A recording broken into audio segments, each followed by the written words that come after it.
Alright guys, so this video is going to be over the remaining two diagrams that you have to fill out. And so what we're going to do is we're going to walk through. Now I'm not going to necessarily write out everything completely. These pens are kind of big and I can't really figure out how to make it smaller. But essentially you're going to fill out this diagram and this one over here.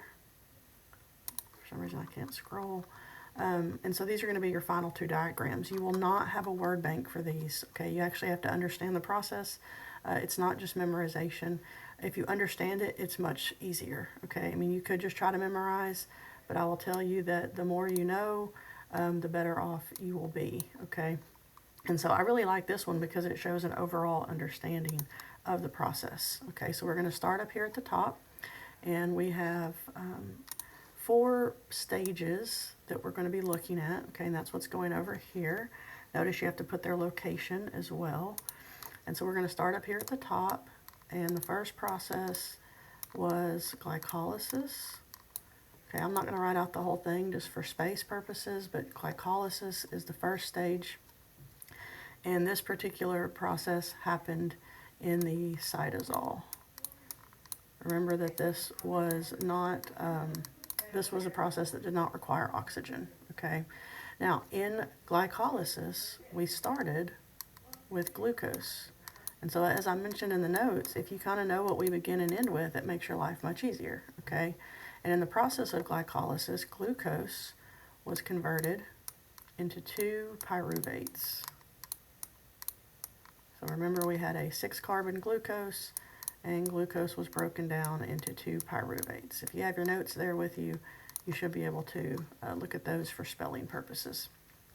Now, in the process of taking glucose and breaking it down into 2 pyruvates, I got a net of 2 ATP and 2 NADHs. Okay.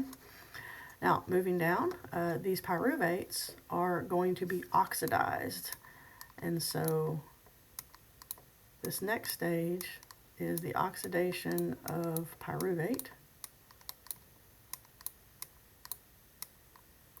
All right, and this is where we're going to take away a couple of carbons. We're also going to remove some hydrogens, and this process is happening in the it's in the matrix of the mitochondria. So in order for us to enter the mitochondria, oxygen has to be present. This only happens if oxygen is present. So we are in the mitochondrial matrix, and in the process of the oxidation of pyruvate, we're going to take pyruvates and they're going to be converted into acetyl-CoA. Once again, you can consult your notes for spelling purposes.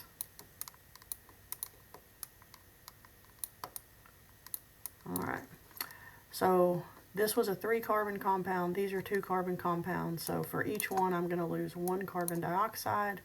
I'm also going to produce 1 NADH. Okay, remember we doubled it in our notes, but you can see that here they're separated. All right, up next, acetyl-CoA are going to go into the Krebs cycle. So I would spell that out.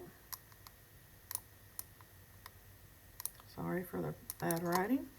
And the Krebs cycle is also taking place in the mitochondrial matrix.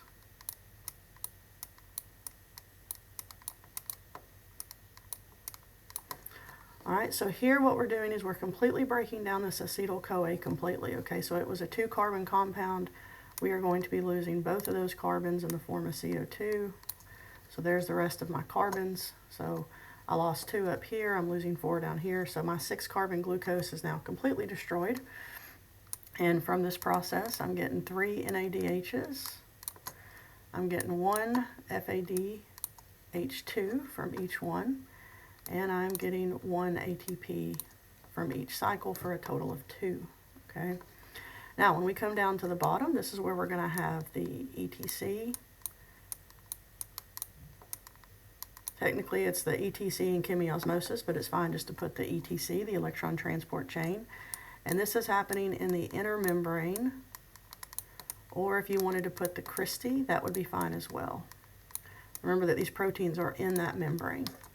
All right, now here's where we're going to have to go back up and count. I got 2 NADHs here. I got 2 there, so that's 4. And then plus 3 and 3, that's 6. So I got a total of 10 NADHs. So if you did this part up here correctly, you should be able to add those up to 10, and I only got 2 of my FADH2s. Now, this is where, right here is where we can get different numbers, because depending on the efficiency, it can vary. Sometimes you can say that you can get anywhere from 2 to 3 ATPs per NADH, and you can get 1 to 2 ATPs for FADH2. And that's why sometimes you see lower numbers as a total, sometimes you see higher numbers as a total. What we're going to do is we're going to go for the middle. Okay, so we're going to say that we're going to get 2.5 NADHs, 2.5 ATPs per NADH. So that's going to give us a total of 25. And then we're going to go in the middle here as well, and we're going to say 1.5. And so 2 times 1.5 is 3. And so we're going to have a total of 28 from the ETC. Okay, so that actually takes care of this essay. It's just a matter of filling it in, studying it. Like, once again, if you understand the process of cellular respiration, this is actually pretty easy to fill in. All right, now we're going to scroll down. And I don't know how to get rid of all the writing. Let's see. We're going to scroll down to our other diagram.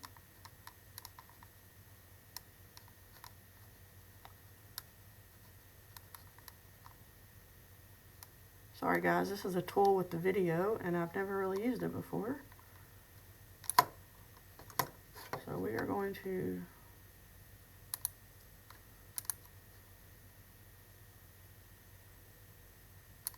there we go. That's a lot easier than erasing. We're going to scroll down to this final one. And once again, there's no word bank. You just have to know this. And if you understand what we've already done, then we should be able to get this pretty easily. So the total number of ATPs made through substrate level phosphorylation. Now, substrate level was glycolysis and Krebs. Now, remember that in glycolysis, we actually made 4. Okay, we made 4 total, but we did use 2. But technically, we made 4 ATPs in glycolysis, and then we made 2 in the Krebs. So we technically made 6 as a total. We're going to take into account the 2 that we used here in a second. The total number of ATPs made through oxidative phosphorylation. Now, we're going to go back up and use that number that we did up there, okay? And we're going to go with the 28. Now, remember, that number can vary. It really just depends on how many are actually being made per electron carrier. But we're going to go with the number from the second diagram, which was 28. That's the ETC in chemiosmosis. And so this question is pretty simple. Which phosphorylation type provides more ATP? And so as you can see here, we got a lot more from oxidative. So the answer here is oxidative phosphorylation. All right, so now the gross is my total. And so this, I'm just going to add these two together, and I'm going to get a total of 34, okay? And then for the net, I have to subtract the 2 that were used. So back in glycolysis, we used 2 ATPs, and so I'm going to subtract 2, and that will be 32. All right, now for this portion down here, all you have to do is plug it into the formula. We're actually going to do that together. I've already calculated it. So we would do 32 times 7.3 divided by 686 times 100. And what you will come up with is that it is 34.1%. That is the efficiency of cellular respiration. Remember that a lot of your energy is lost in the form of heat. Okay, so there's definitely some energy lost, but really that's fairly efficient. We get a lot of ATP from the process. A lot more than we would get from anaerobic respiration. All right, now down here, there's a question that says, in 2 or 3 sentences, explain how it's much more efficient and less dangerous. Now, in your notes, it talks about the big equation. And so literally, if we just blew up glucose in one big reaction, okay, what we did was we broke it down in a series of much smaller steps as we went through the different stages.